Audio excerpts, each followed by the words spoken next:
So let's talk about the troops strength.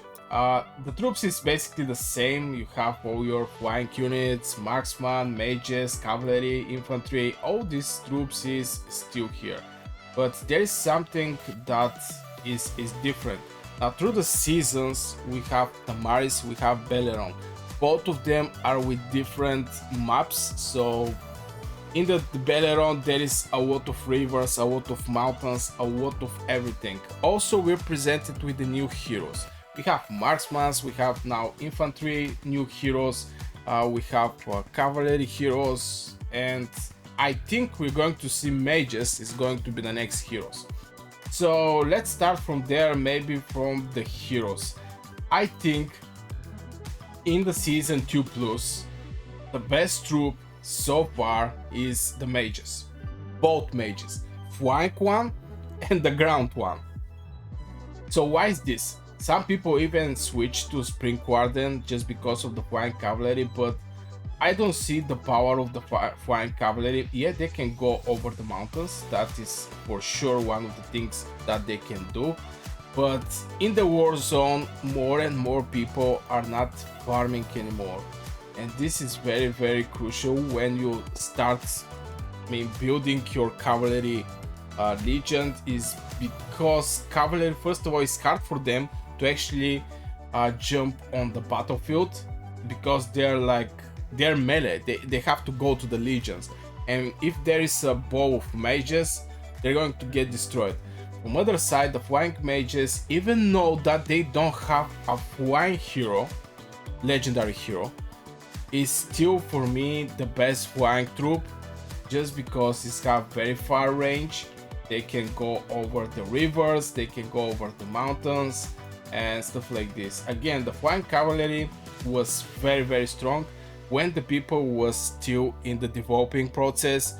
They was still needing some resources and stuff like this. So to kill gathering heroes was the main reason maybe that I will go to Spring Warden, just because yeah, it's absolutely pointless to actually go for flying cavalry if you don't have any purpose at all. I mean, you have to kill some gathering heroes with this, and I'm not quite sure that they're good in the PvP that much. So that's why I actually start with flying units. First of all, to select the troop there, because flying units have some advantage over the ground units. Now let's jump on the ground units. In the season 2 plus, we're presented with the Skogul and Goresh. This is two new infantry heroes that is mostly focused over the counter-attack, and yeah, I'm not quite sure that this should be the main purpose of the infantry, to do a counter-attack. Now if you're tier 5 player, definitely this heroes is going to bring a lot of value to you with the counter-attack. But if you're tier 4, I don't think you're going to get some value from infantry with these two heroes, just because you're going to get destroyed very, very fast. You're going to get destroyed very, very fast if you don't have some kind of tanky infantry, something Madeline Garwood and stuff like this. So yeah, so far these two heroes, I don't think they boost much the infantry. On other side, we still have these heroes from the season 1 plus, and this is Sindrian and Frygar. I still think, I'm not quite sure, can actually the game provide us with a more strong marksman combo. Now both of them are boosting the damage of the marksmans, so they make marksmans like very, very strong unit, very strong unit. But they don't have any rage skill that doing damage, but we don't care about this. The main issue with the marksman is their range. If there is two bows with mages, if you want to go with your marksman to do some kind of damage, you have to do half of the distance, and like this you're vulnerable to mage attack and you can get destroyed like this. Maybe if there is a push, you can push with your marksman, but when there is a stage where both two bows are sending some hits here and there, marksman is going to get destroyed. Still, these two heroes are very good for the Behemoths, and not very good, they're the best heroes for the Behemoths. doing tons of damage, of course, with not this artifact and some pet, of course, but anyway, you get the idea. Still, I think this is the booster for the Marksman, but again, I still uh, they definitely increased the strength of the Marksman again, but there's some issue with the troops, and this is the medium range in my opinion. And yeah, definitely you have to go for Marksman. This is the best unit for the Behemoths, period. So jumping over the Cavalry. Now Cavalry have a lot of opinions there, but I still don't think the melee units have big advantage in the Alliance War. In Call of Dragon, we definitely have range units with a different range, very far, medium, and melee.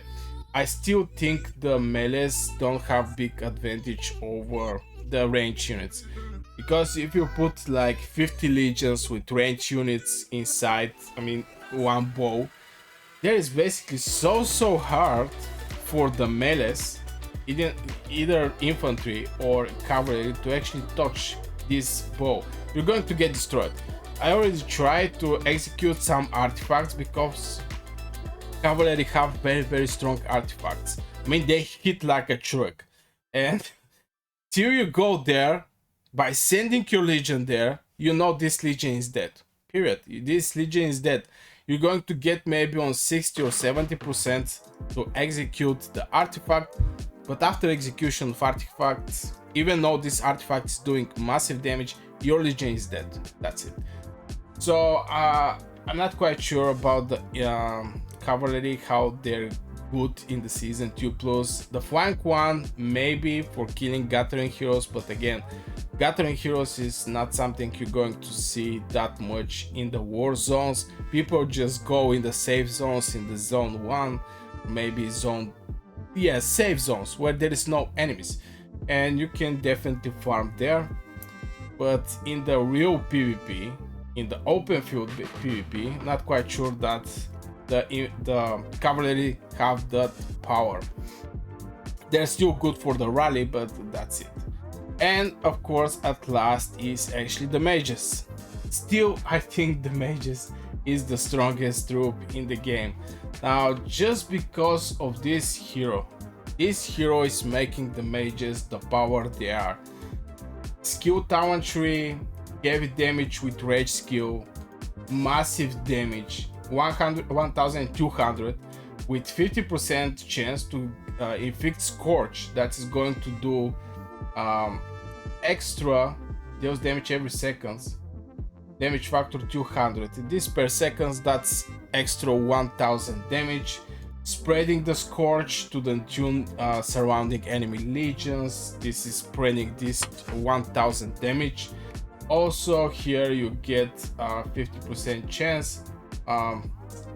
Here you hit one more legion with Lilia, so in total, after you fire up with Lilia, you can actually hit 5 legions, 3 from the spells and 2 extra legions by spreading the scorch.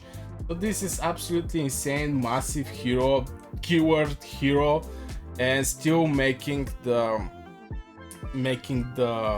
mages very powerful. Also, Phoenix Eye is one artifact that is one of the best artifacts in the game, and normally the best artifacts in the game most of the times are with some kind of buying with gems. You have to buy them with gems, but this one is actually free to play friendly. We go to Compendium, we're going to see probability. Now Kingslayer is for cavalry, very good artifact, but still rest of the artifact is not good. Only the Phoenix Eye is a good one. Maybe Shadow Blades, but there is way better artifacts for